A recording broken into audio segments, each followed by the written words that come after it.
This seminar is about a very sticky problem. The problem to which the Buddha primarily addressed himself, which is that of agony, suffering. But before we get into that, we have to be clear about certain basics. And these basics have to do not so much with concepts and ideas as they do with a state of mind. You could call it also a state of feeling, a state of sensation, a state of consciousness. And we need to understand that, even be in that, before we can really go very far. And this is an extraordinarily difficult state of mind to talk about, even though in its nature it's extremely simple. Because it is in a way like we were when we were babies, when we hadn't been told anything and didn't know anything other than what we felt, and we had no names for it. Now, of course, as we grow older, we learn to differentiate one thing from another, one event from another, and above all, ourselves from everything else. Well and good, provided you don't lose the foundations. Just as mountains are differentiated, but they're all based on the earth, so the multiple things of this world are differentiated. But they have, as it were, a basis. There is no word for that basis, not really, because words are only for distinctions. And so there can't really be a word, not even an idea, of the non-distinction. We can feel it, but we can't think it. But we don't feel it like an object. You feel you're alive. You feel you're conscious, but you don't know what consciousness is, because consciousness is present in every conceivable kind of experience. It's like the space in which we live, which is everywhere. It's like a fish being in water, and presumably a fish doesn't know it's in the water, because it never goes out. A bird presumably knows nothing of the air, and we really know nothing of consciousness, and we pretend space isn't there.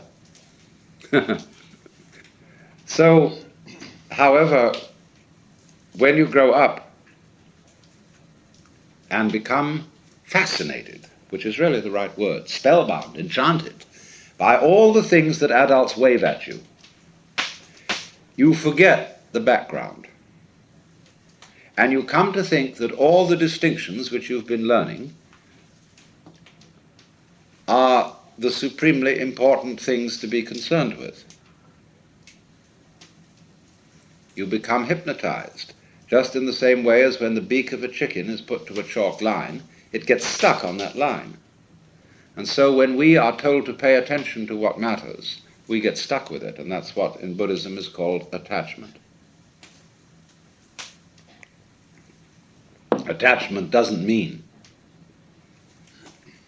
that you enjoy your dinner, or that you enjoy sleeping, or beauty. Those are responses of our organism in its environment, as natural as feeling hot near a fire or cold near ice. So are certain responses of fear or of sorrow. They are not attachment. Attachment is exactly translated by the modern slang term hang-up. It's a kind of stickiness, or what in psychology would be called blocking, when you are in a state of wobbly hesitation, not knowing how to flow on. That's attachment, what is meant by the Sanskrit word klesha. So when the chicken has its beak put to the chalk line, it's got a hang-up. It's stuck on that line. And so in the same way, we get a hang-up on all the various things that we're told as we grow up by our parents, our aunts and uncles, our teachers, and above all, by our peer group. And the first thing that everybody wants to tell us is the difference between ourselves and the rest of the world, and between those actions which are voluntary and those which are involuntary, what we do on the one hand and what happens to us on the other. And this is, of course, immensely confusing to a small child, because it's told to do all sorts of things that are really supposed to happen, like going to sleep, like having bowel movements, like loving people, like not blushing, stopping being anxious, and all sorts of things like that. So what happens is this. The child is told in sum that we, your parents, elders and betters, command you to do what will please us only if you do it spontaneously. And no wonder everybody's completely confused. We go through life with that burden on us.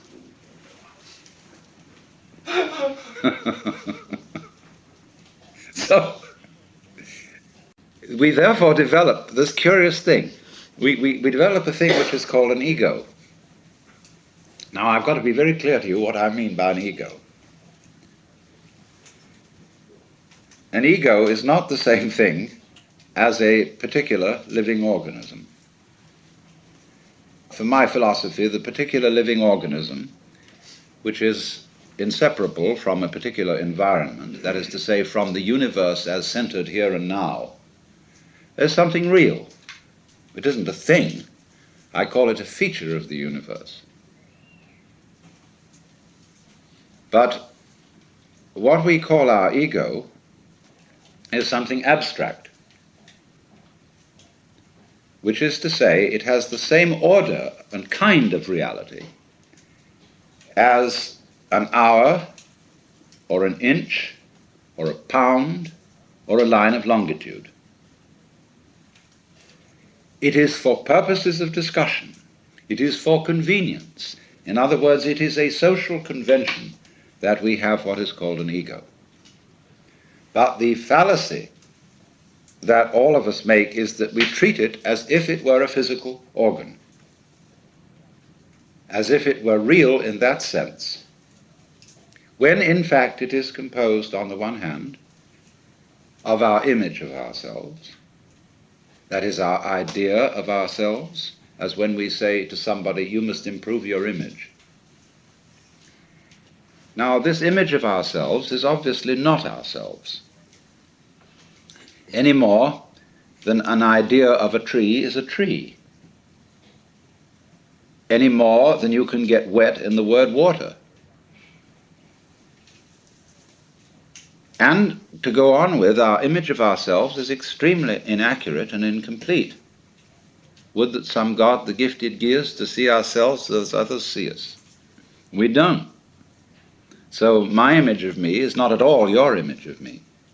And my image of me is extremely incomplete in that it does not include any information to speak of about the functioning of my nervous system, my circulation, my metabolism, my subtle relationships with the entire surrounding human and non-human universe. So the image I have of myself is a caricature. It is arrived at through mainly my interaction with other people who tell me who I am in various ways, either directly or indirectly, and I play about with what their picture is of me, and they play something back to me so that we set up this conception. And this started very, very early in life. And I was told, you see, and you were told, that we must have a consistent image. You must be you. You have to find your identity in terms of image. And this is an awful red herring. A lot of the current quest for identity among younger people is a search for an acceptable image. What role can I play? Who am I in the sense of what am I going to do in life, and so on. Now, while that has a certain importance,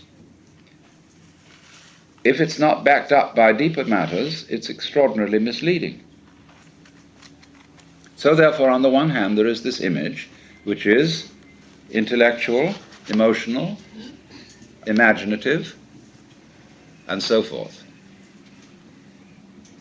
Now, we would say, I don't feel that I am only an image.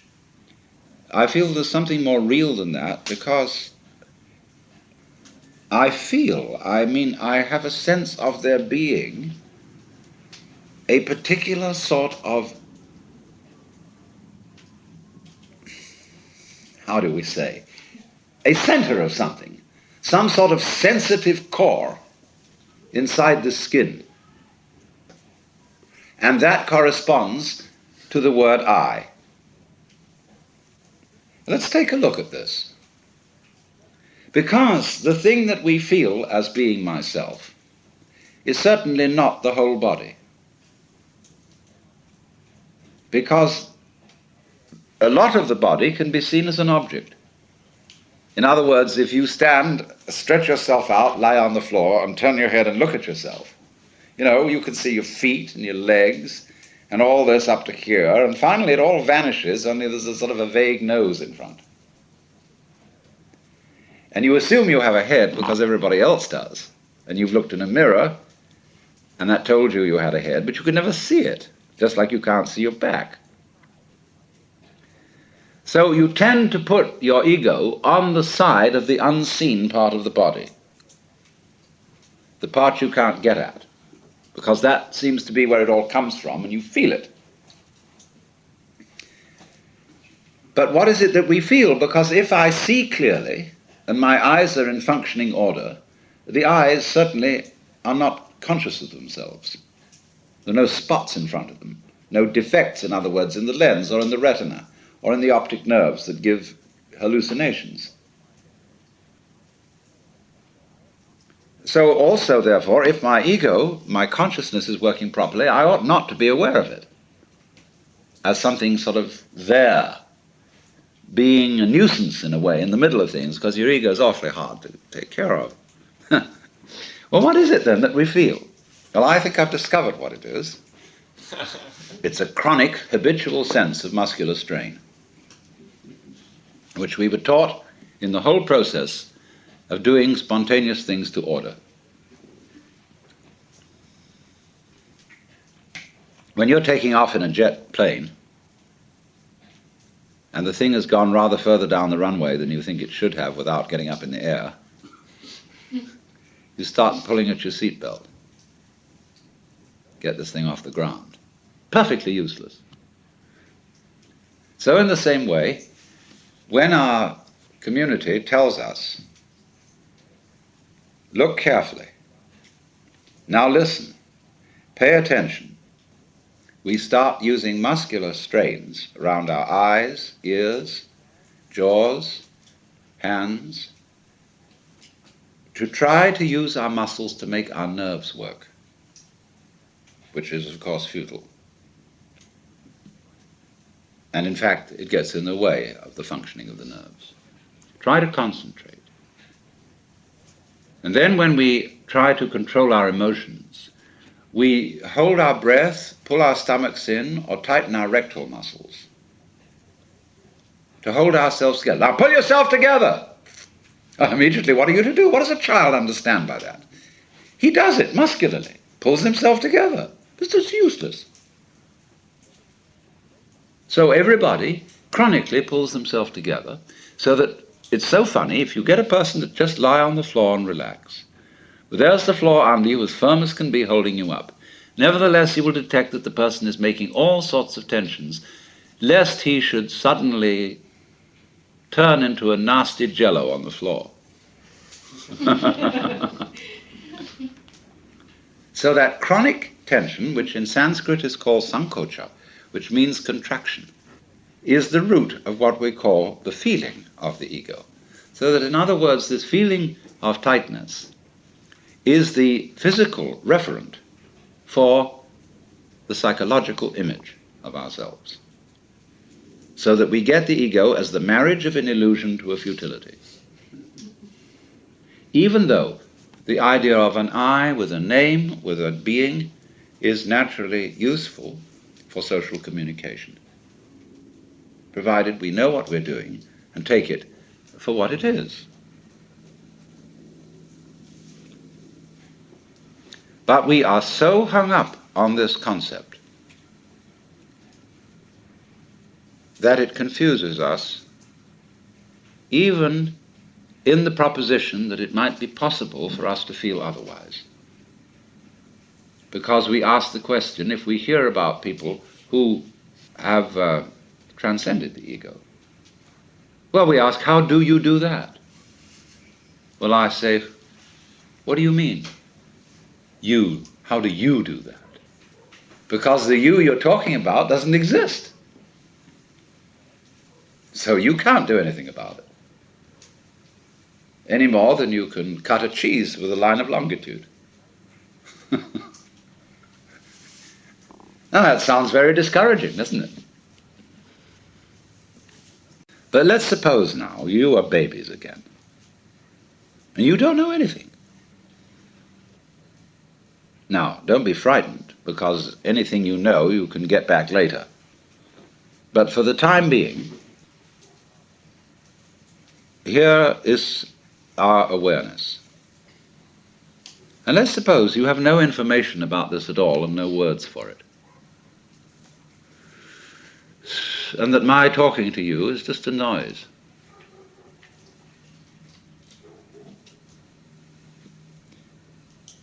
Now, don't try to do anything about this. Don't make any effort. Because naturally, by force of habit, certain tensions remain inside you, and certain ideas and words drift all the time through your mind. Just like the wind blows or clouds move across the sky. Don't bother with them at all. Don't try to get rid of them. Just be aware of what's going on in your head, like it was clouds in the sky, or the crackling of the fire.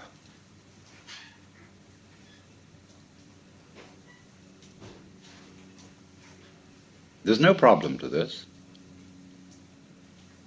All you have to do, really, is look and listen without naming, and if you are naming, never mind. Just listen to that.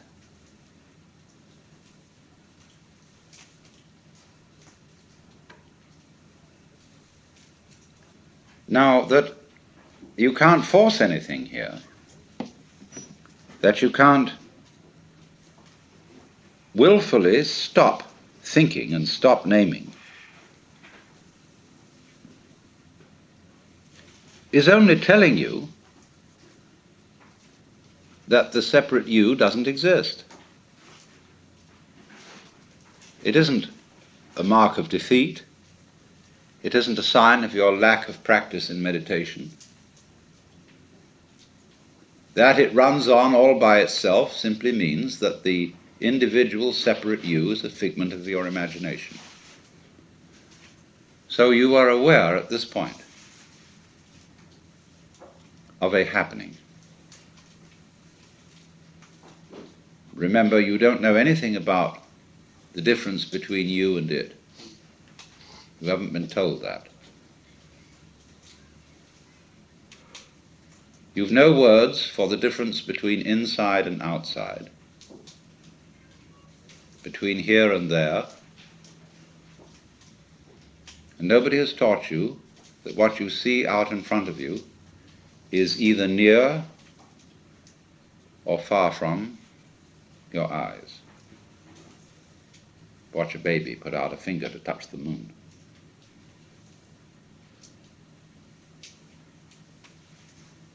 You don't know about that.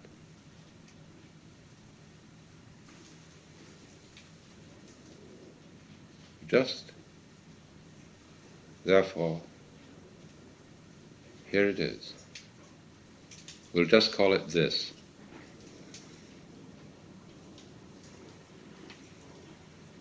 And if you will feel it,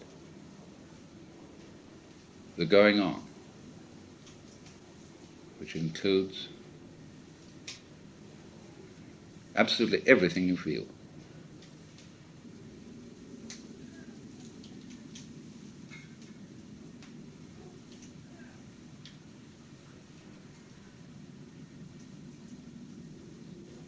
Well, whatever that is, it's what the Chinese call Tao, what Buddhists call suchness, or tathata.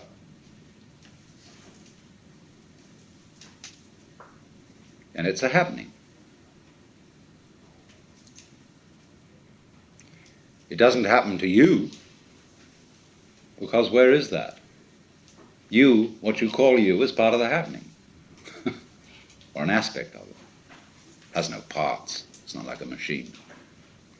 And it's a little scary, because you'd say, well, who's in control around here? Why should there be anyone? Now, that's a very weird notion we have, that processes require something outside them to control them. It never occurred to us that processes could be self-controlling, even though we say to someone, control yourself. We can always, in order to think about self-control, we split a person in two, so that there's a you separate from the self that's supposed to be controlled. Well, how can that achieve anything? How can a noun start a verb? Yet it's a fundamental superstition that that can be done. So you have this process, which is quite spontaneous, going on. We call it life. It's controlling itself. It's aware of itself. It's aware of itself through you. You are an aperture through which the universe looks at itself. And because of it's the universe looking at itself through you, there's always an aspect of itself that it can't see. So it is like that snake, you see, that is pursuing its tail, because the snake can't see its head, like you can't. We always find, as we investigate the universe, make the microscope bigger and bigger, and we will find ever more minute things. Make the telescope bigger and bigger and bigger, and the universe expands because it's running away from itself. It won't do that if you don't chase it.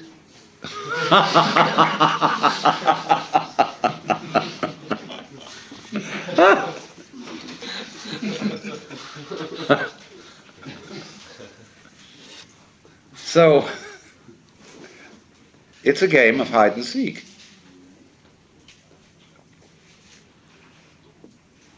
Really, when you ask the question, who is doing the chasing, you are still working under the assumption that every verb has to have a subject. That when there is an action, there has to be a doer. Well, that's what I will call a grammatical convention, leading to what Whitehead called the fallacy of misplaced concreteness. Like the famous "it" in "It Is Raining." So when you say, there cannot be knowing without a knower, this is merely saying no more than there can't be a verb without a subject. And that's a grammatical rule and not a law of nature. Anything you can think of as a thing, as a noun, can be described by a verb. And there are languages which do that. It sounds awkward in English, but face it, when you look for doers as distinct from deeds, you can't find them. Just as when you look for stuff underlying the patterns of nature. You can't find any stuff. You just find more and more patterns. There never was any stuff. It's a ghost. What we call stuff is simply patterns seen out of focus. And it's fuzzy. So we call it stuff. Like that K-pop. So, we have these words: energy, matter, being, reality, even Tao. And we can never find them. They always elude us entirely. Although we do have the very strong intuition that all this that we see is connected or related. So we speak of a universe, although that word really means one turn. It's your turn now. Or like you make one turn to look at yourself. But you can't make two turns and see what's looking. So it's very simple, therefore. You only have to understand that you can't do anything about it. And as they say in Zen, you cannot take hold of it, but you can't get rid of it. And in not being able to get it, you get it. So all these trials that gurus put their students through have as their ultimate object convincing you that you can't do anything. Only it's convincing you very thoroughly. It's convincing you in more than a theoretical way. Now, perhaps I shouldn't tell you that. But you see, I'm not a guru, in that I don't give individual spiritual direction to people. And I give away the guru's tricks. That may not be very good, but on the other hand, those tricks are only necessary in the sense that I would say to someone, it's necessary for you to go to a psychiatrist if you think you must. And if you are not going to be satisfied without going to Japan and studying Zen Buddhism from a Roshi, okay, you better go. It isn't necessary unless you say it is. If that's the only thing that'll satisfy you, and you feel that deep down inside you. If you've got that yen, therefore you've got that yen. But if on the other hand you haven't, you haven't. And I'm not going to put you down on that account, you see. The point is, what do you want to do? What is it in you to do? But there it is, that you can struggle and struggle and struggle, and indeed will do so, as long as you have the feeling inside you that you're missing something.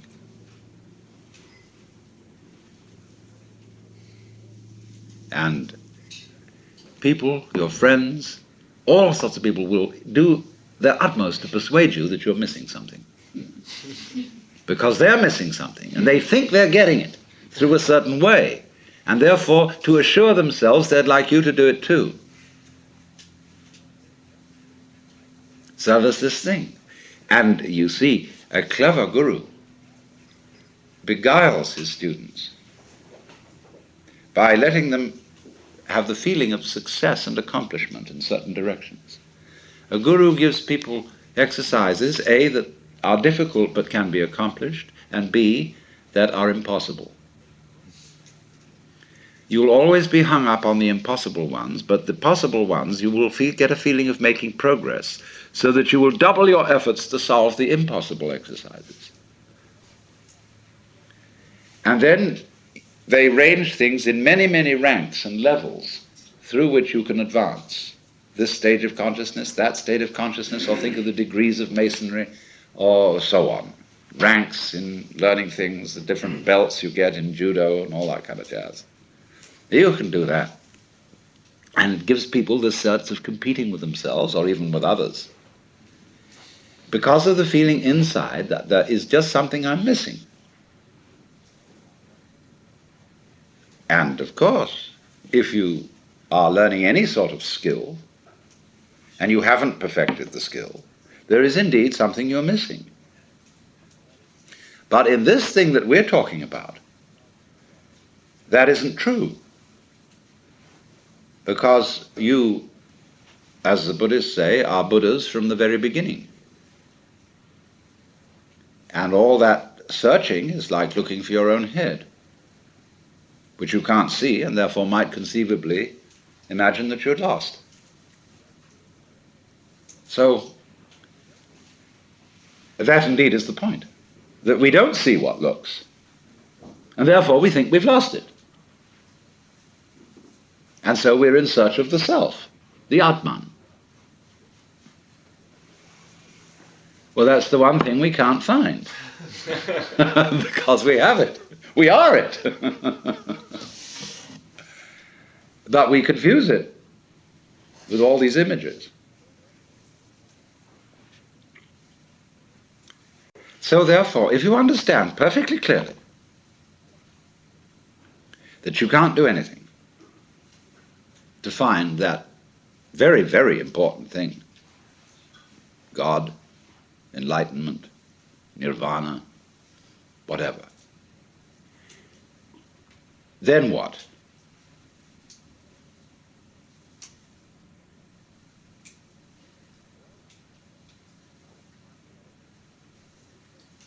Well, I find, it's so stupid, because even if I tell myself, well, there's nothing I can do about it, why did I say that? You see? Why did I say that? Why did I go out of my way to tell myself there's nothing I can do about it? Because in the back of my mind there was a funny little feeling that if I did tell myself that, something different would happen. See? All right. So even that doesn't work. Nothing works. Now, when absolutely nothing works, where are you? Well, here we are. I mean, there's this feeling of something going on. Now, the world doesn't stop dead when there's nothing you can do. There's something happening. Now, just there, that's what I'm talking about. There's the happening. When you are not doing anything about it, you're not doing anything about it, you just can't help it. It goes on despite anything you think or worry about or whatever. Now, there is the point. Right there. And remember, although you will think at first that this is a kind of determinism, there are two reasons why it isn't. One, there is nobody being determined. Now, other people think of determinism as the direction of what happens by the past, the causation of what happens by the past. Now, if you will use your senses, you will see that that is a hallucination. The present does not come from the past. If you listen, and only listen, close your eyes, where do the sounds come from according to your ears?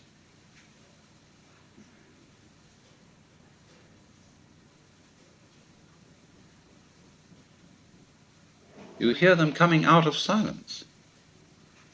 The sounds come and then they fade off. They go like echoes, or echoes in the labyrinths of your brain, which we call memories. The sounds don't come from the past. They come out of now and trail off. You can do that later with your eyes. You can see, like when you're watching television, there's a vibration coming out from the screen to your eyes. And it starts from there somehow.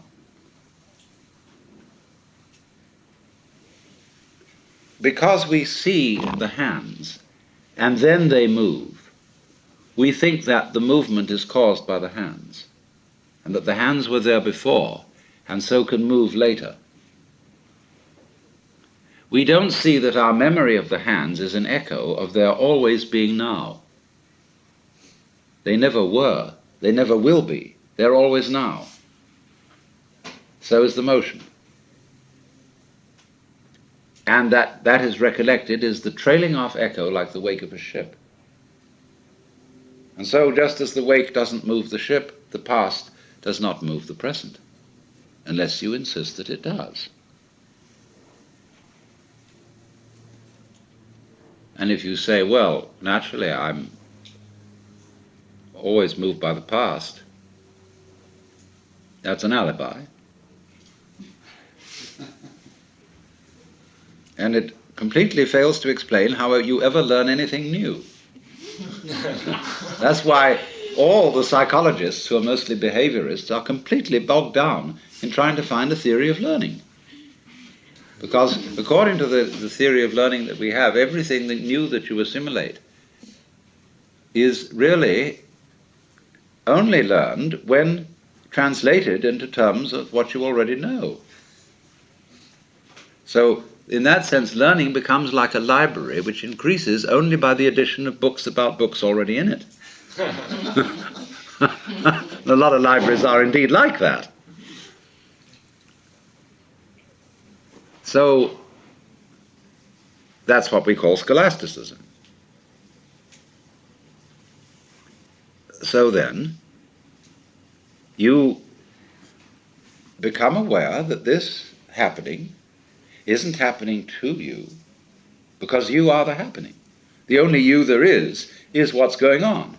Yeah, feel it. And disregard these stupid distinctions that you've been taught. I mean, stupid relatively speaking. And feel it genuinely. When you feel it genuinely, you get down to rock bottom, all that isn't there. That's a game that's been erected on it.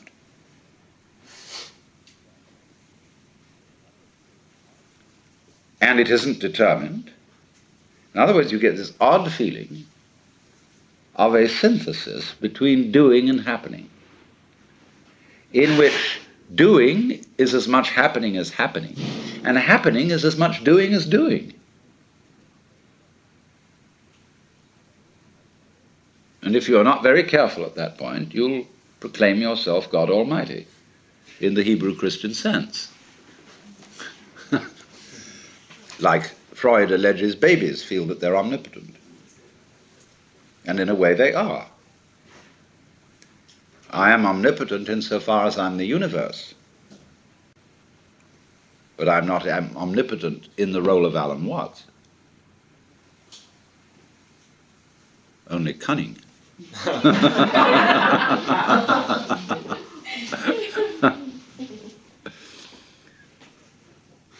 So now then, this sensation of the happening is basic to all we want to explore. With that in mind, we can go on now to the question of pain and our so-called reactions to it. And once again you will see that the problem as posed immediately sets up the duality of the pain and the one who suffers it, the one who offers resistance. And therefore, reasoning from that, you can quite easily see that a great deal of the energy of pain is derived from the resistance offered to it.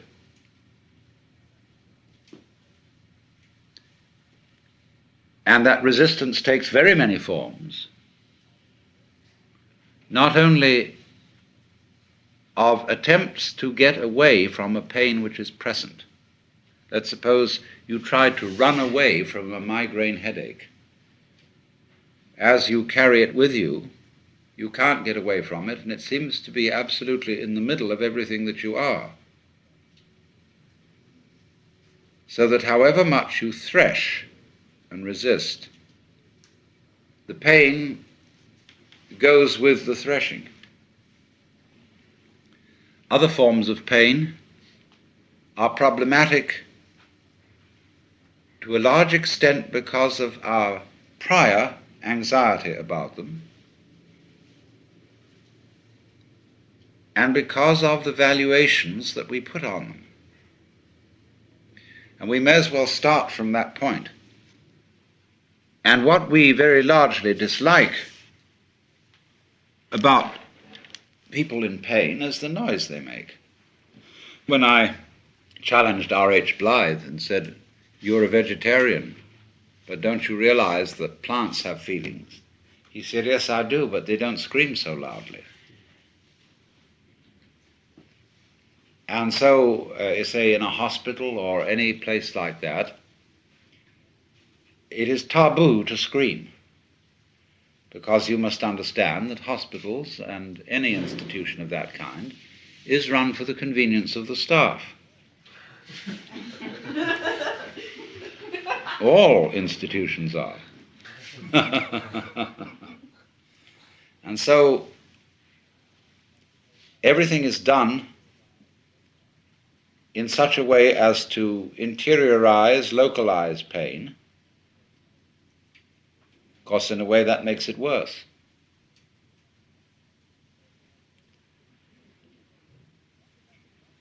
So we have a big, big social problem, fundamental, right from the beginning, about our reaction to anything painful. And these are very odd things. Let's take, for example, when a child has eaten something that doesn't agree with it and it vomits. Now, you well know that when you've got a bad stomach, that vomiting is a very pleasant release from that. But because when Mama sees the vomit, or somebody else does, they say, ugh, you are taught that doing it is socially unacceptable, and therefore people suppress vomiting and learn from their parents that it's nasty, just as they learn that excrement is nasty, and just as they learn to worry about disease and death.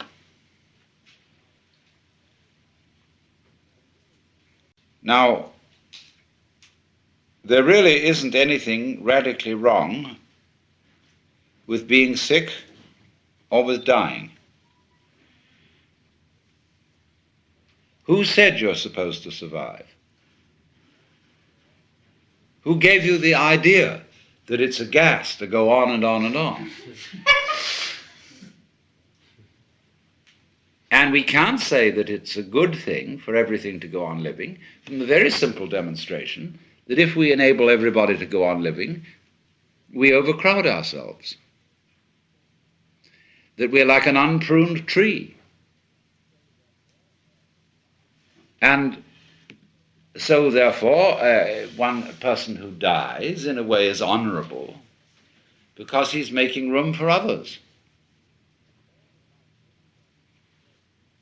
And the panic that all life everywhere must be saved, although each one of us individually will naturally appreciate it when anybody saves our life, if we apply that case, you see, all around, we can see that it's not workable.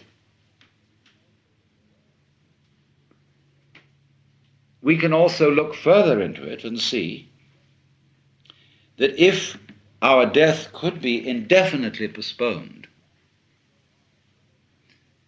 we would not actually go on postponing it indefinitely.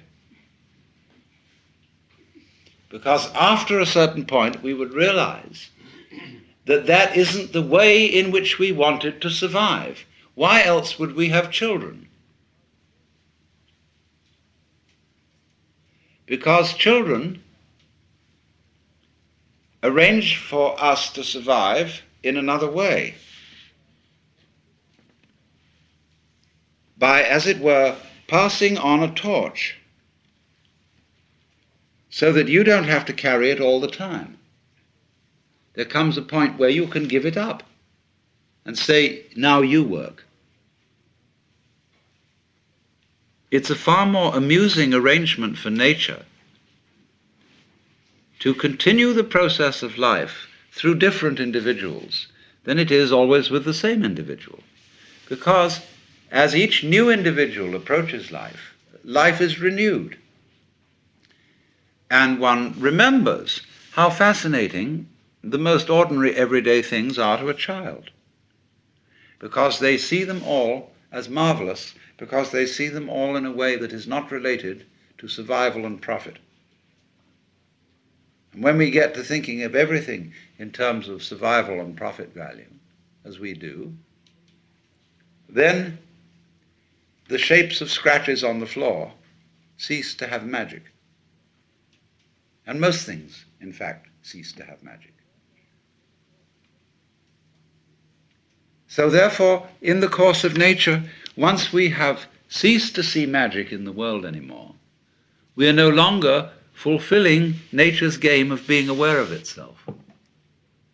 There's no point in it anymore. And so we die. And so something else comes to birth, which gets an entirely new view. And so nature's self-awareness is a game worth the candle. It is not, therefore, natural for us to wish to prolong life indefinitely.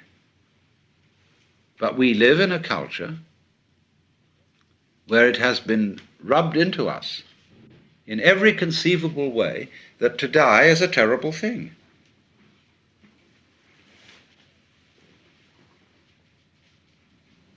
And that is a tremendous disease from which our culture in particular suffers. And we notice it firstly in the way in which death is swept under the carpet. This is one of the major problems in hospital work. When a family conspires with the doctor to keep from grandmother the knowledge that she is dying. Grandmother suspects that she is dying, but probably doesn't really want to know for sure. And her family talk with her in such a way as to say, well, you'll probably be getting all right in a few weeks, and won't it be nice to be able to do this, that, and the other, because they have this funny feeling that it's important to build up courage and hope. And so they become liars, and a mutual mistrust develops. Because once you are playing the game on that level, you tend to play the mistrust on other levels. And so the person is left to die alone, suddenly, unprepared, and doped up to the point where death hardly happens. And there is no derivation from it of the peculiar spiritual experience that can come with death.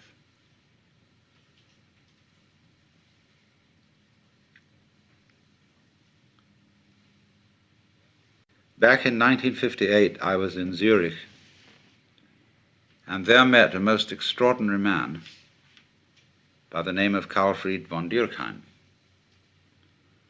He was a former German diplomat who had studied Zen in Japan. And when he came back after the war, he opened a meditation school and retreat in the Black Forest. And he said, well, I tell you what, a lot of my work has to do with people who went through spiritual crises during the war. And he said, you know, we all know that when a person's in an absolutely extreme situation and they accept it, there is a possibility of a natural satori. And that's what I mean when I was explaining that when one gets to an extreme, that is to say, to the point where you realize that there is nothing you can do about life, nothing you can not do about life, then you're the mosquito biting the iron bull. Well, so in the same way he said, look, you heard a bomb coming at you. You could hear it whistle, and you knew it was right above you and headed straight at you and that you were finished. And you accepted it. And suddenly, there was a strange feeling that everything is absolutely clear. You suddenly see that there isn't a grain of dust in the whole universe that's in the wrong place. That you understand completely, absolutely, totally what it's all about. Because you can't say what it is. But he said in so many cases the bomb was a dud and they lived to tell the tale. Or he said you were in a concentration camp. You've been there so long that you gave up all hope whatsoever, ever getting out. You were just going through this miserable, boring, degrading grind, week after week after week. Nobody paid the slightest attention to you as an individual. You knew you would never get out, and you accepted it. And suddenly, something changed. This extraordinary feeling of freedom. Or he said, you were a displaced refugee. You had lost your family. You didn't know whether they even existed. You were miles from your home. You didn't know whether it existed. You had lost your job, your very identity.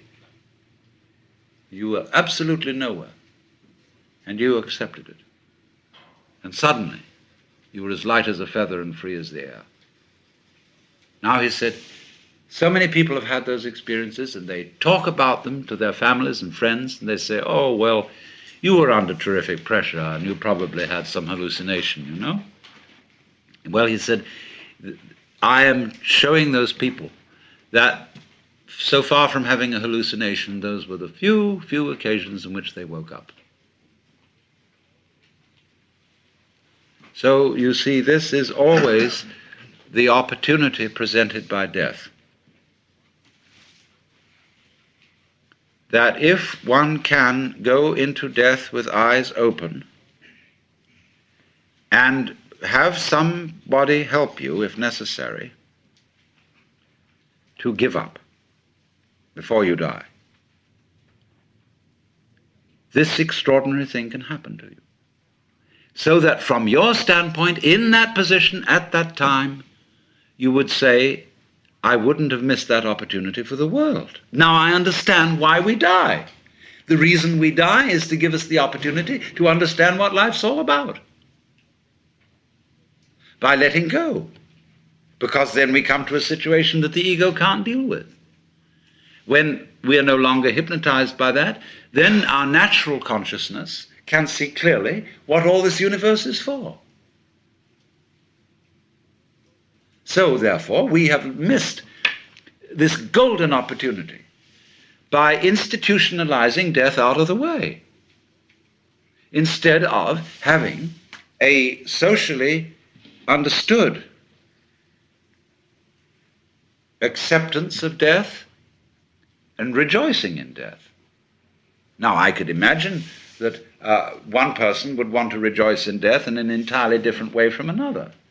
Like, let's say, a wedding is a rite of passage. There are certainly some forms of celebrating a wedding which I would find a total bore and quite offensive. Other ways would be very good. I would enjoy it.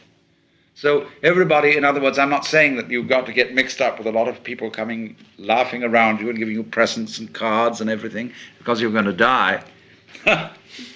But I'm only indicating a general thing, that the doctor, the ministers, the psychiatrists, and above all us, really owe it to our friends to work out an entirely new approach to death. Because what has happened, you see, from earliest childhood, the child learned that great uncle was dying and saw the family put on long faces and say, oh, that's too bad. Even Christians who think they're going to go to heaven, you know, they get absolutely morbid, more so than anybody else, about death, because heaven, as they all know, is a very boring place. And so this frightful thing, oh, he's dead, you know. Now one understands that for the living, to lose someone you love, or even for a dying person to worry about what on earth my wife, my children, my whatever are going to do without me.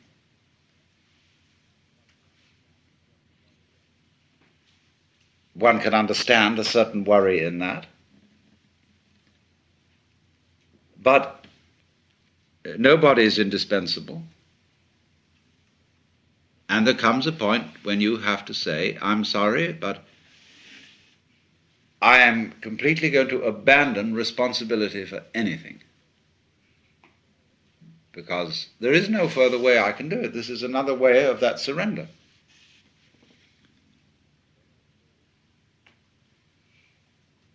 And then the curious thing that occurs is the moment all that has dropped, suddenly it dawns on you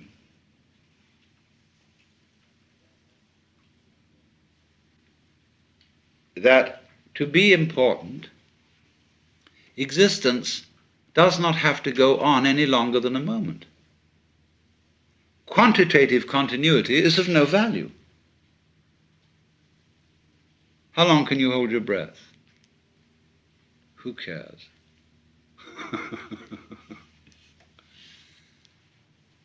So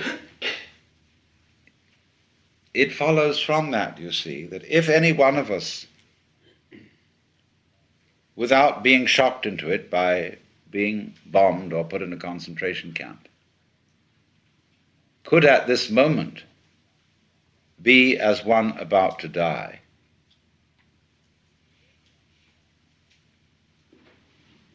genuinely and honestly, we would understand the mystery of life. Because death is in a certain sense, the source of life.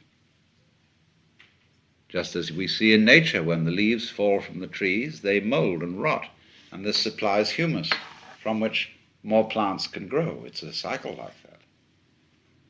But in every way, symbolic and otherwise, human beings try to stop that cycle. Unamuno said, human beings are the only species that hoard their dead.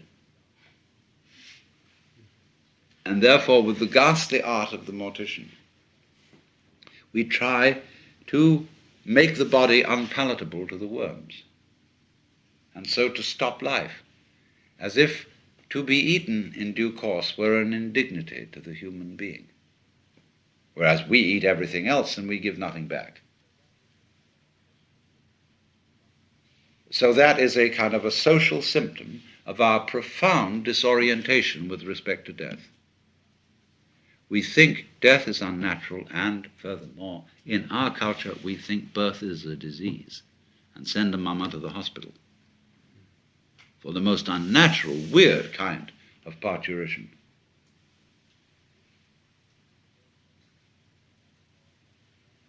In other words, more and more one regards the healthy and inevitable and natural transformations of the body as pathological. I can imagine, people having sexual intercourse on an operating table to be sure that the whole thing is hygienic.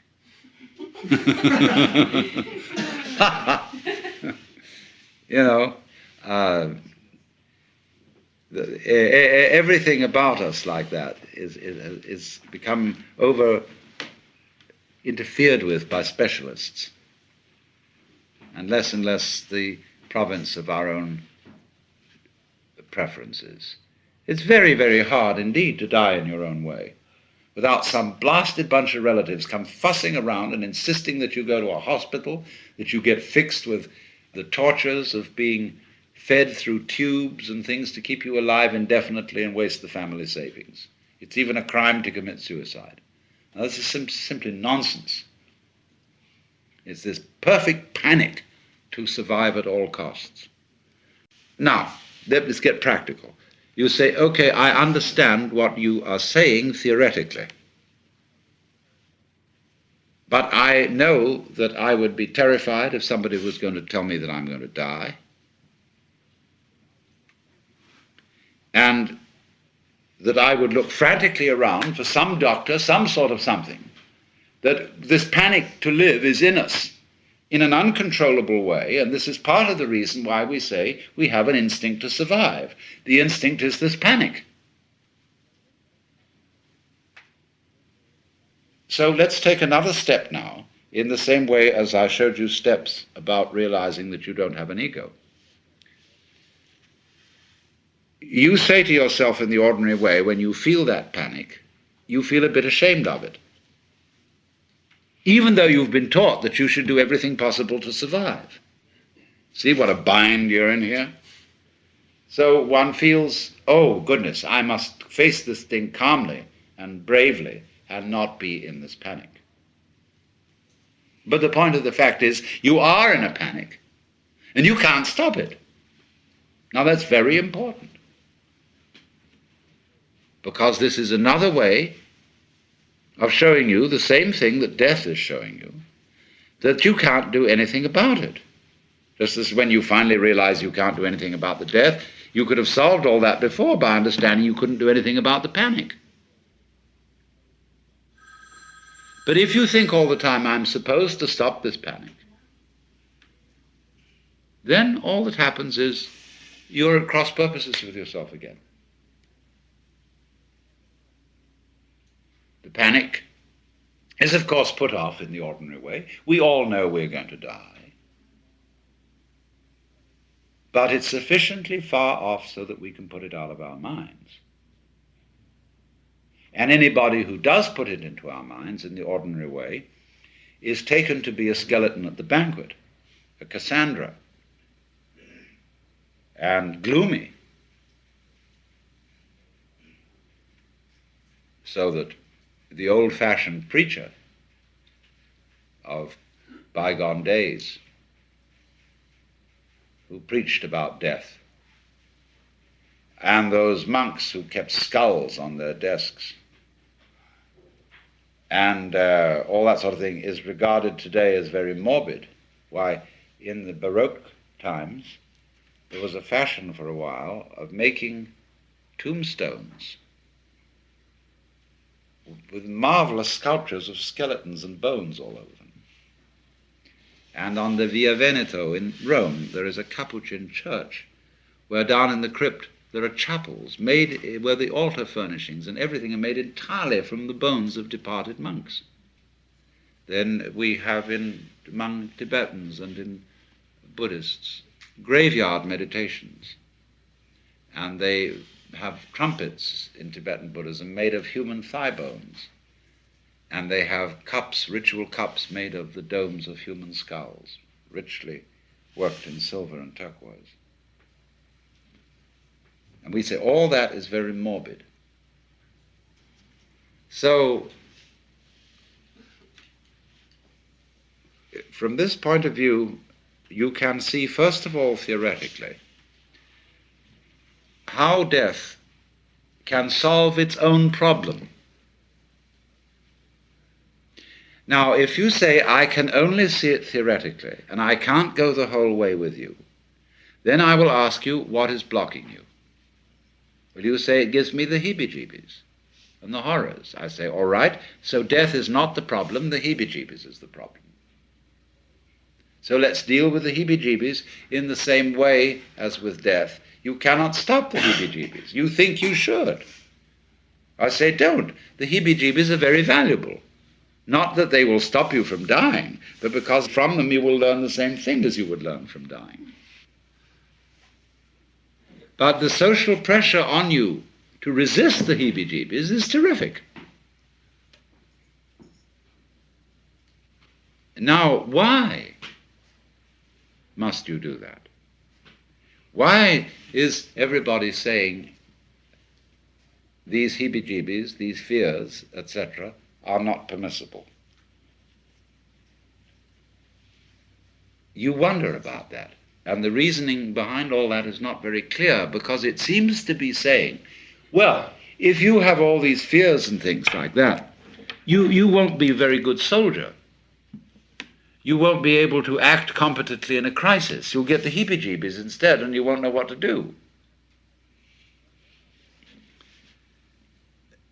Well, nobody has ever really proved that. Because actually, people who we would call very courageous are, in fact, often quite frightened.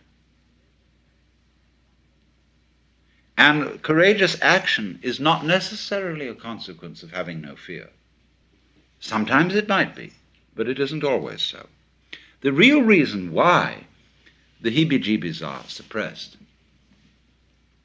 has more to do with its orgiastic aspects.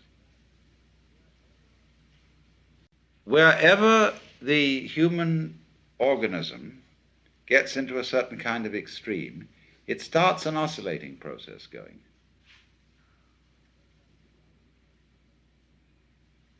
Just as it does in sexual orgasm. And that oscillating process will inspire in others an emotion which they cannot identify either as disgust or as lust. They don't know quite what it is. All those extreme situations, terror, and, as we shall see more, response to pain, have an orgiastic quality. And they are therefore embarrassing because they conflict with our image of ourselves as in control, composed, deported. That's in the sense of deportment.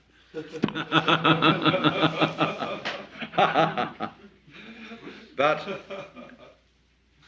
it would be shameful, in a way. You might not want to look at your own face in a state of complete sexual rapture. As a matter of fact, if you saw a photograph of your face, you wouldn't be able to tell whether you were in pleasure or in pain. It might be either. Because then, you see, what has happened is that a tide, a vibration, a pulsation has taken over the whole being, so that you are, as it were, in the possession of a god. And that's something taboo. So we begin here to move into a very difficult area, because a lot of people were beginning to say, this conversation is getting out of line because we're moving into what are normally called perverse experiences. And the two critical forms of perverse experience are sadism and masochism, where there is the association of pain and ecstasy. In sadism,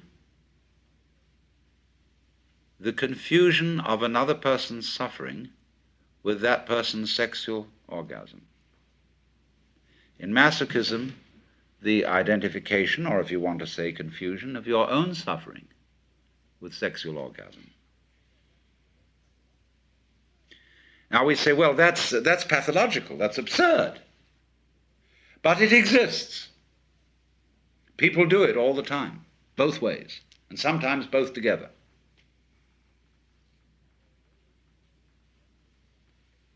And although this is generally put under the heading of pathology, the fact remains that we can still learn something from it. There's an important principle in there, somehow, somewhere. And perhaps in people who are sadists and masochists, the phenomenon is somehow out of hand because they don't understand the principle.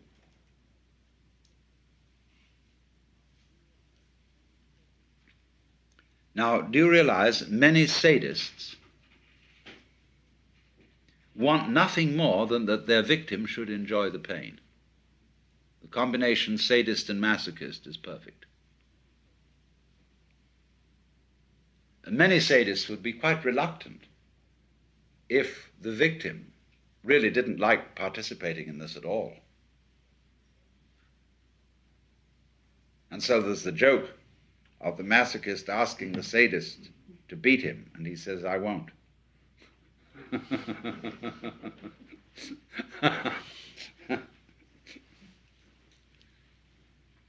But what happens here is that pain and the attendant convulsive behavior of the organism is associated with the erotic. A different value is given to the same symptoms, as, say, it is common in France to get a young woman really aroused, you know, and she will say, "Tue-moi, tue-moi, kill me, kill me," as if to know, to go as far as you can in throwing yourself away to somebody else. You know, do anything you want to. And in that abandon, you see, there is the possibility that an undulation of feeling, which is total orgiastic feeling, may take over.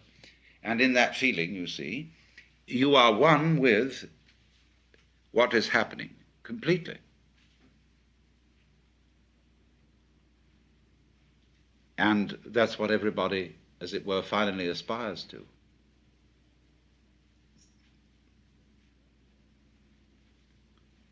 So, therefore, the masochist in particular is a person who has learned throughout life to defend himself against pain by eroticizing pain. Now, do you understand how, therefore, different valuations can be put on one and the same vibration? We see, don't we, all that we experience is understandable as a spectrum of vibrations. There are different kinds of spectra. There's the spectrum of light, there's the spectrum of sound. We can also think of spectra of smells, of tactile feelings, of emotions, and so on, all down the line. We are, as it were, living in the midst of a woven tapestry of many dimensions, in which the warps and the woofs are all these different spectra of various kinds of vibrations. And as on the loom, the warp crosses the woof, and if you didn't have one, you wouldn't have the other. It takes two to reveal the pattern. So see yourselves as patterns in a weaving system. You wouldn't be here if it weren't for the interlocking of all these different spectra of dimensions. So then, here they go, and these things are vibrating. Now, when it reaches a certain point, you say, oh, that's too much. And when it reaches another point, you say, it's not enough. Why, there's nothing here. I don't feel a thing. No, I'm going to go to sleep. But on the other end, you say, no, you're going far enough. If you go any further, that's going to tear things apart. I can't withhold this tension, see?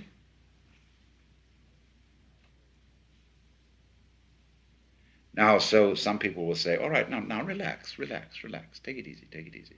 But often you see the point is you can't do that. So then, what I would say to the person who cannot relax, I will stress his tension. Go the other way. In other words, go with the line of least resistance. Say, okay, you're tense about all this. Now let's say, really tense. Let's scream, no. See, you get violent inside. This is not to happen, see?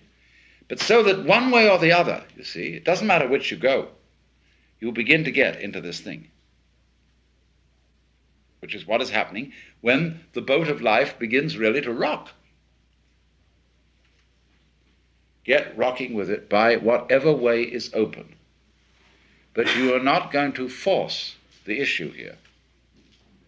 Instead of saying to you, you should be doing it another way than you're doing it, I will be saying, now find out the way you must do it and go that way. Now, this is a general principle of an art, and we will find there is a kind of, there are limits to this art and how it can be used and so forth. But once the general principles are clear, there aren't many serious problems left. That if you begin to look at it in that way, you will begin to realize that ecstasy, by one road or another, is inevitable. that indeed ecstasy is in a way the nature of existence. There is a universe for the simple reason that it's ecstatic. What else is all this fireworks about? It is just like music in this ecstatic thing going off. And you have to be certainly careful in a little way here that any initiation into a deep wisdom is apt at first to demotivate you. You think, what the hell am I doing? And all these projects and building this up and that up or doing something to save the world or so on and so forth. Well, why? The whole thing is nonsense. Yes. If you stick there, that's what they call in Mahayana Buddhism the Pratyeka Buddha. That means the private Buddha, as distinct from Bodhisattva, who comes back into everyday life, as they say, for the liberation of all other sentient beings. Because when you know that all this is all right anyway, and that the situation is inevitable ecstasy, I mean, you're going to get it one way or another. And you say, well, what was all the fuss about, you know? The fact remains that a lot of people just don't know that and are really hating life, not knowing how to handle hate. And if you are at a certain point, you know those other people are you. They're like you had an extended body and all these were nerve ends on the end of it, you see.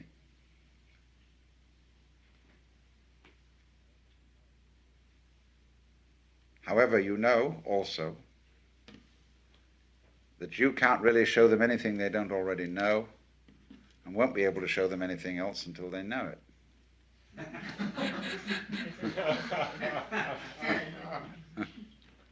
But then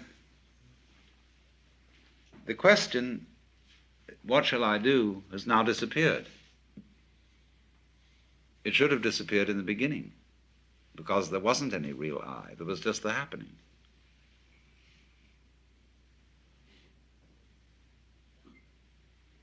And so that question brings us back again to the experience itself. See? And that's the only way that you can answer the question, is from the experience. You could say, what would happen if? The answer is only, you must feel it, then you will know. And the people who hear about this and say, well, wouldn't everybody become totally callous and impassive? How can you assure me that that wouldn't happen? I say, I can't. But you must get into this state, and then you will find out. There's just no you to get into it anyway.